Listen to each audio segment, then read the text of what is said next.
ఎన్టీఆర్ జిల్లా కంచిచర్ల తహసీల్దార్ కార్యాలయం అవినీతికి అక్రమాలకు కేరాఫ్ గా మారింది. తహసీల్దార్ జాహ్నవి వీఆర్ఓ లంచం తీసుకుంటూ ఏసీబీ అధికారులకు రెడీ హ్యాండెడ్ గా పట్టుబడ్డారు. పట్టాదారు పాస్ పుస్తకాల కోసం ఓ రైతు దగ్గర నుంచి తహసీల్దార్ జాహ్నవి వీఆర్ఓ 30,000 రూపాయల వరకు డిమాండ్ చేశారు. దీంతో ఆ రైతు ఏసీబీ అధికారులను ఆశ్రయించాడు. లంచం తీసుకుంటూ తహసీల్దార్ జాహ్నవి వీఆర్ఓను ఏసీబీ అధికారులు రెడీ హ్యాండెడ్ గా పట్టుకున్నారు. వారి వద్ద నుంచి స్టేట్మెంట్ రికార్డు చేసుకుని కోర్టులో హాజరుపరిచారు.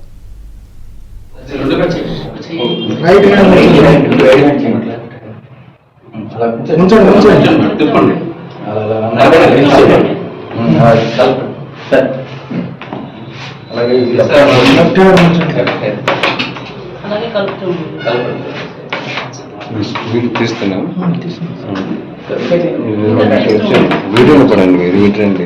దూరం తెలిసి వీళ్ళెవరు